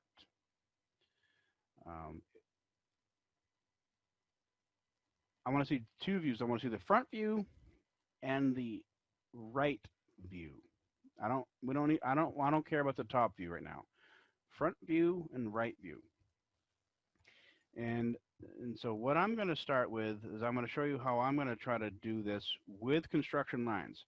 When we're doing these kind of models, and the reason, and I really do want to, this is a review of the orthographic drawing, sort of, but more importantly, this is kind of reinforcing the concept that we've already talked about as far as construction lines, as far as how do you center objects and how do you place objects according to the sketch. And now we're going to add into it a proper plot style, proper title blocks, and proper dimensioning. All right, so tonight's homework is going to be kind of the culmination of everything we've talked about this whole semester so far. We've been doing this for 5 weeks, and it won't be that hard at all. So I'm going to start with occupying the construction layer. All right, so LA, construction layer, occupy, and I'm in the top view. Doesn't matter for the AutoCAD 2D, but that's where I'm at. And I'm going to start an X line. All right, and I'm going to just pick randomly right about here. I'm going to turn on ortho, and I'm going to set my X line horizontal. We'll call that the bottom datum line. Next, I'm looking at the model, and I have 5.75 total. So I'm going to offset my construction line 5.75. And there's my 5.75 inches. And I know that I'm in inches. I'm going to verify that by typing the units command. I'm sure enough in architectural, precision of 1/16, and we're in insertion scale of inches. Cool. Hit OK. And the rectangular portion of the block is 2.875 wide. So I'm going to start another X line from, I don't know, it doesn't really matter, from here. And I'm just going to mouse up. So there's a vertical line. I'm going to offset that one 2.875. 2.875. And there's the rectangular portion of this part. And you'll see that there's a circle to the left with a radius of 1.75. All right, so let's start here. I'm gonna leave the construction layer. I'm gonna go back to materials 1 layer. All right, and I'm gonna start the most basic thing I can do, which is a rectangle. Well, I guess that's not the most basic. The most basic would be probably a line segment. Okay, so I'm gonna hit rect. I'm gonna choose the intersection. I'm gonna turn on my O snaps, F3 to turn on my running O snaps. I'm going to drag up and to the left and choose the intersection of that X line. And so there's the basic. Got a chat going on over here.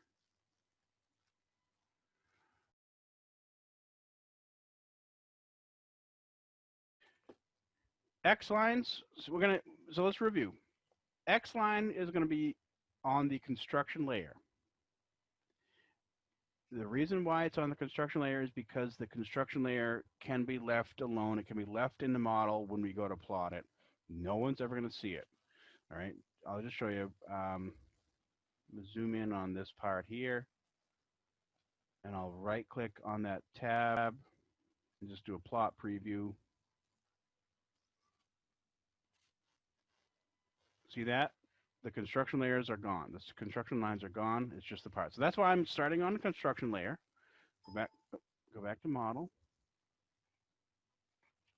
And then, again, what I've got on my desk here at the office is I have the textbook open to page 7-6. I'm looking at this sketch called the bracket design.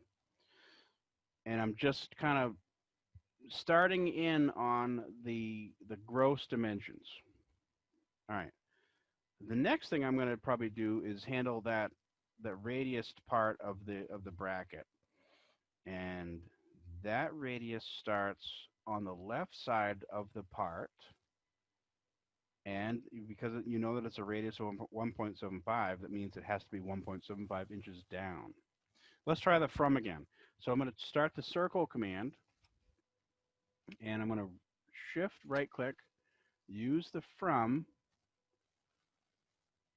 hit that, and I'm going to at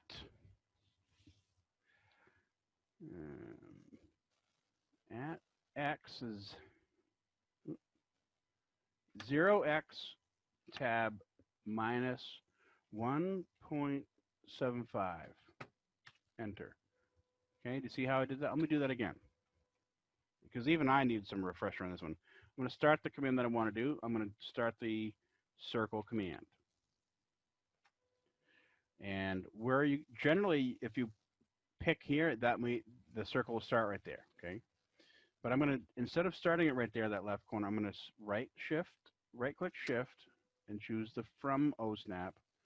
I'm going to pick the upper left hand corner. First thing I do, now notice how I have on the dynamic input, I have offset. The first one is going to be your X, shift 2 for your at symbol. Now I'm going to do X of 0. I want to change in the X direction 0 units. Now hit the tab key on the computer, and now you see how it jumped over to the Y entry. I'm going to type negative 1.75. It's super important here that I utilize the at symbol. The at symbol puts me into relative coordinates. Okay, hit enter. And that's why the circle randomly, it seems to randomly have jumped down, but no, it's physically jumped down 1.75 units because that's what I told it to do. All right, and now the radius here is also 1.75. Enter. All right, and so you get a perfectly tangent arc segment coming off the top, and that's exactly what we expected. And while we're here, we might as well trim that arc off there. And now we've got some nice we have some nice center points. So why don't we put a center mark down just for the heck of it. I'll put the center mark there, and we grab it and drag it up. Oop, F3 off for a little bit. There. All right. So now you can see a nice, cute little center mark. I can put that on, I could put that on construction, in fact. All right, now I'm going to handle the other half, the other circle, and that other circle is 0.875 from the right hand, but it's on the same elevation as the main circle. All right, and so what I'm going to do is I'm going to grab my center mark perpendicular to there. Do you see what I just did there? I've got this center mark here that it looks kind of cute, right? It's on a construction layer, but I'm also going to utilize it for geometry because that's what it's there for. And so I'm gonna drag that center mark to the right. I could go way past just like that. That's fine. I'll use that as well. I'm gonna drill another hole in the front panel of that part, 0.875 to the left of this intersection. All right, so let's go ahead and start the circle command, and I'm going to right click shift and choose the from, shift right click the intersection there, offset. In this case I do have an X offset, so I'm going to shift at symbol to put it into absolute, relative, minus 0.875, tab 0y, hit enter. And that's why it puts it in right there. And the diameter, I'm going to hit D for diameter on the command line, puts it into diameter mode. And the diameter on this one is 0.625. There we go. Cool. All right. Now, the next thing we're going to do is clean up the block. And so let's do that. Start the trim command. I'm going to trim the green out of there. And I'm going to erase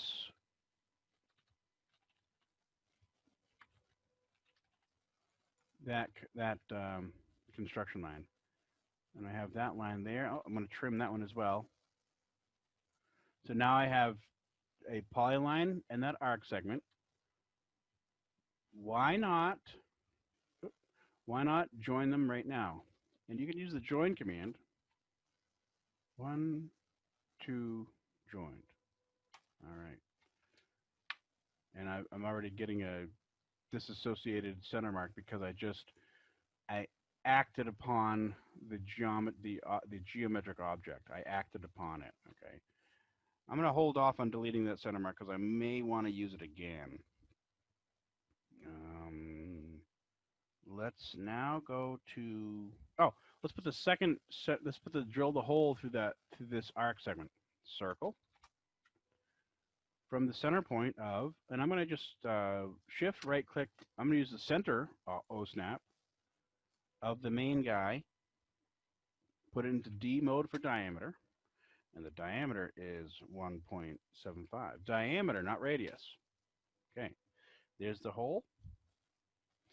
Looking pretty good.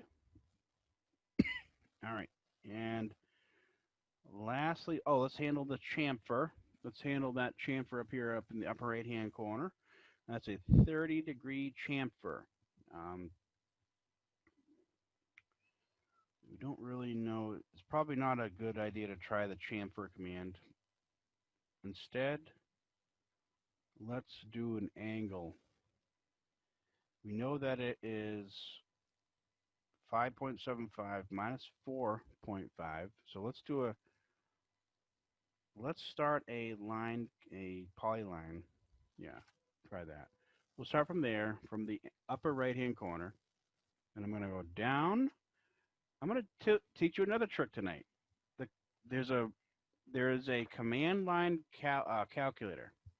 So as I'm dragging this polyline down, I'm going to type tick, C-A-L. That's the tick is the transparent command. So we're going to add a transparent modifier to this command. Hit enter. And the expression is 5.75 minus symbol 4.5. So what I'm doing here, folks, is I'm actually letting AutoCAD do the math for me. And so I'm going to go down the distance, whatever 5.75 minus 4.5 is. Okay, it's obviously 1 1/4, but just wanted to show you the calculator. And there it is. Let's get out of ortho. Now, how do you set that angle? One of the ways, I'm going to do it the old-fashioned way. I'm going to hit tab. There's 90, and I want to go 90 plus 30. What is 90 plus 30? That's 120, right? So 90 into 30, add, yeah, it's 120. So I'm going to just type, I'm going to hit the tab key, tab, tab, tab, tab, tab. See how I'm flipping between the distance on the angle, the distance, angle, distance, angle. 120, tab. It locks it in. And the distance is, I don't really know what it is, nor do I care. I'm just going to take my mouse and just smash it right there. Hit escape, and let's trim away. Trim, trim, trim, and trim. And that's the way I would do it. I would nuts and bolts that thing right the heck in there. Join those two parts. There we go. And so there is the gross front view of the part, save for what? That 1 inch foot, the 1 inch high foot.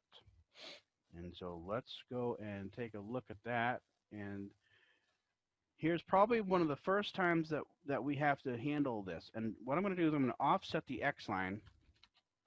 Offset the X line exactly 1 inch. That's where the foot will be coming into our front view. All right. And so AutoCAD 2D, we're going to just draw that line. On material 1, do a line from the intersection here to the intersection. All right. So, except for the faces, which is that radius around, that's pretty good. And so what we're really seeing here is we're seeing the projection of that front part, and we're going to see the projection of that foot. And I think we're good. I think we're done. Let's go ahead and take a look at what it would look like in paper space. Let's go to the 8.5 by 11 and set that bad boy to like a I don't know, 360. No, it's way too small. It's 3 inches. Let's go to 6 inches. Let's keep it at 6 inches equals a foot. These are relatively high detail drawings. So let's keep it there. We'll lock it down. Go back out in paper space, and let's go start dimensioning this bad boy. So let's go ahead and click the dimension, and let's verify the dimension from the center mark to the left edge. Is 2 7/8. Okay, now that we are experts in dimensioning, I need to see that you can put that dimension into decimal mode. All right, so I'll do it real quick. I don't want to call it feet and inch. I'm going to do a new. Or copy and just do inch decimal. All right, continue. I'm making a new dimension style. Take it out of architectural and put it into decimal. And the book here wants us to go to 3 decimal points. There we go. And the suffix, we probably should put not a feet symbol, but an inch symbol there. And let's keep it there for a minute. Hit OK. Make it current by hitting the set current and hit close. Enter, and let's update it. Perfect. All right. And now let's continue our merry way. There's our dimension of 1.75 and the radius of 1.750. I wish we could get rid of the, I wonder if we can do it. I don't know if we can actually get rid of that last trailing 0. Under units, 0 suppression trailing. I don't think we can. Round off, no.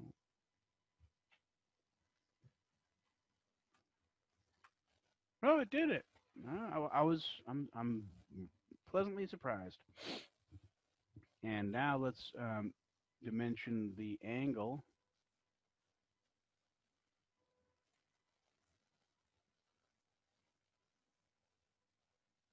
Yeah, this one you're not going to be able to dimension an X line, so we're going to have to do an actual angle dimension from here to there.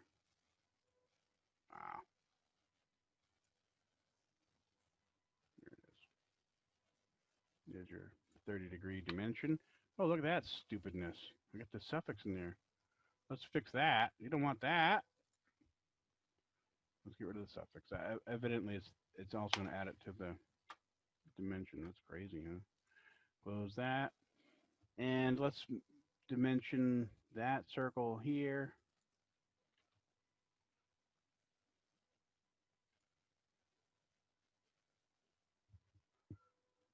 And let's get rid of the leading zeros. See how what I'm doing is we're sneaking up on it. And for the book evidently wants no leading zeros and no trailing zeros.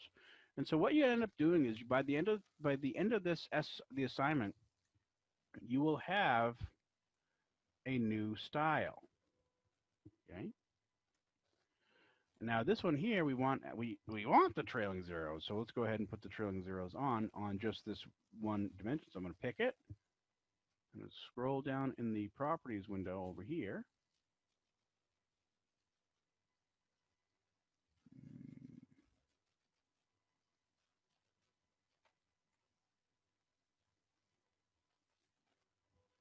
And we'll set the precision to 100th. All right, so you can get as detailed as you want by handling the properties through the properties panel. All right. What else we have? Oh, the overall width.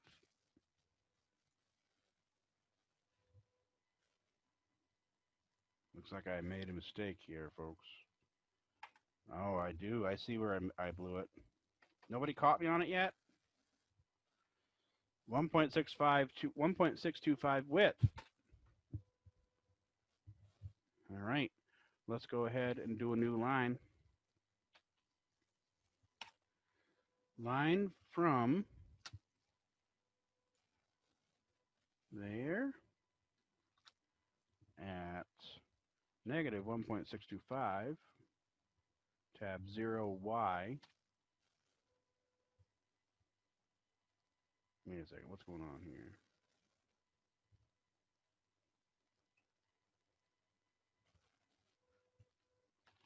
Let me check one thing real quick.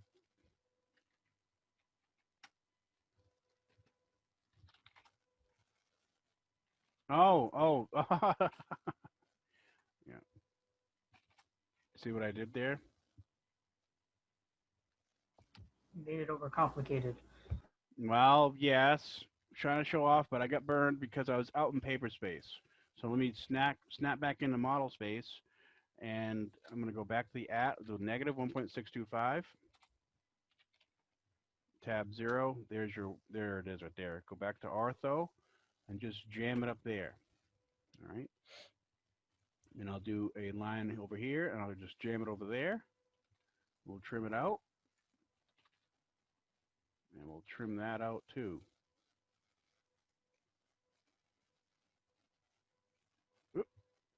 too much trimming. It's just so easy. I gotta fix that thing too. All right, now that'll bet you it's good. Yeah. All right, what else am I missing? I'm missing that half-inch fillet. See that half-inch fillet in the lower left? So run the fillet command. Let's get back in the model. Fillet, radius 0.5. Bingo, bango. All right, back out in the paper. We'll hook up to that. There it is. There's your half-inch radius, like that. We're 1 inch tall, 1.65, 625 wide. I think we're pretty much there on this front view. All right, so hit save, obviously. And it's class 05 underscore bracket underscore 7.1, 7-6, call it. All right. All right, so the next one is going to be what? We need to see the front view. And let's go back to the model. This is why I kept those X lines. This is exactly why I kept the X lines. I'm still in material 1. This time I'm going to do a rectangle. And this one is going to be 1.5 wide by 5.75 tall. Now let's just start it randomly right about there. And we'll put the dimensions in. And the length is in the X. The length is 1.5. And the width is Y. That's 5.75. 5.75. Try it again. I hit the enter key.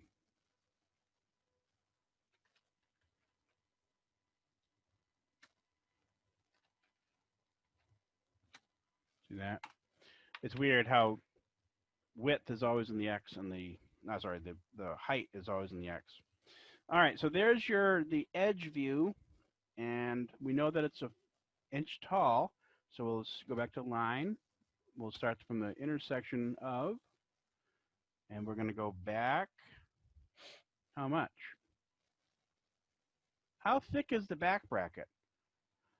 It's 1.5 total, and we're told that it's a 1/2 inch thick. So that's pretty easy math. That's just 1 inch. Type that, enter, and then we're going to go all the way up, perpendicular to the top. And we'll start to trim out that piece and that piece and get rid of that one there. And so there is the edge view of the bracket. You're not going to really see that line, but the reason why we have it in ortho mode is we can do that. That's what orthographic drafting is. We transfer, we're projecting the edges across. And yes, the human eye will see this tiny line because the light will change. This is a vertical surface and this is an angled surface. This is a projected view. And honestly, you really should do this from the center all the way across. I'm going to offset this. The diameter is 0.652, and so I'm going to do a cal. I'm starting the calculator, and it's going to be 0.652 divided by 2, enter, offset that, offset it like that. See that? Half of the diameter, so let's nuke those. Oops, let's trim these off first. Oops, sorry. TR. Okay. These two should be on the hidden line type. Or dashed, fine, whatever. Because you can't really see that hole, but you know it's there. Same thing for the big one. You'll want to transfer those across as well. And so what you'll do there is you just offset the center line again, offset. And now I'll use the through command, okay? I'll start the offset command. I'm going to hit T for through. What am I going to offset? I'm going to offset this center line. Where I'm going to offset, I'm going to offset it through the intersection of my circle and that one, and through the intersection of the circle and that one. And now I can bring those across, bring those across. I'll erase these super temporary lines, okay? Because there's no lineage there, right? I'm gonna trim that out, trim that out, trim that out. Here's another little trick. I'm gonna go back to the home. I'm gonna go over to right here, match properties. I'm on home ribbon under the properties. I'm gonna hit the match properties. I'm gonna pick this guy and I'm gonna paint it onto those ones. Okay, so I'm really just transferring the hidden line type to those other ones. See how I've transferred that hole to the edge view as well. All right, and lastly, before we get too crazy, we got to fillet this one here, and that is a, what is it? Looks like a, oh, I'm here to tell you it's a 1/8 inch. Oh, rounds and fillets are a 1/4 inch. Okay, fillet radius 0.25, and we're gonna fillet that one to that one, and same down here, that one and that one, and that one and that one. So technically, if you want to be technical, you really should transfer that line over to there. Same thing here, just transfer that line over to there. See what I'm doing? These, by projecting these views, what we're doing, we're projecting every time that the human eye would see a transition from curvy to flat, curvy to flat. And yes, curvy is a technical term. All right, and so there's your edge view. Let's go back to the letter size. Let's unlock this guy here and push it over to the left a little bit. Even if it's unassociated, it still went with it because it's awesome. All right, so go back out to paper space, and we can then layer out the dimensions.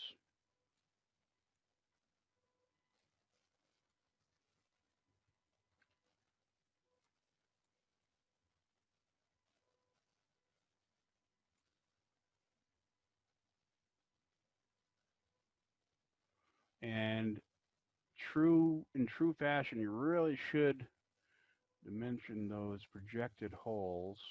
See that? We're dimensioning the projected holes.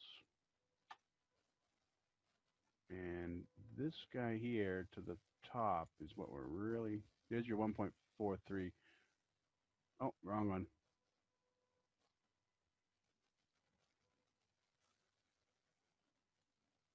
Yeah, there's your 1 1/4. Now I got a clash here.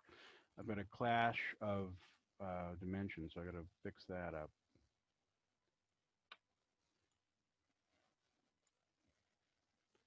In this case, I'd probably wish to have a, that's a terrible one. I have to work on that a little bit. I'd probably pull it down.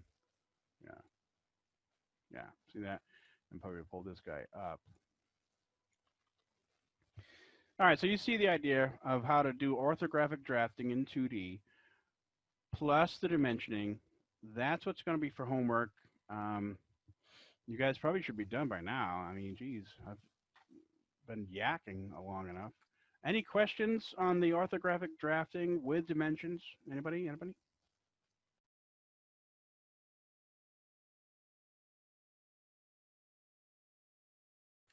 That pretty much should walk you guys through all of chapter 7. In other words, I think I pretty much did everything that they talk about in chapter 7 on the tutorial. Oh, I didn't do the special characters. You might want to read up on special characters. That's on page 724. Is that going to be enough homework, do you think? Do you want to do one of the other exercises, like the shaft guide on page 727? Or how about the fixture cap? Actually, that's not a bad idea. I think I'm going to do that. I think we're going to do this guy here, this bracket, and the shaft guide. I mean, you guys are doing so good.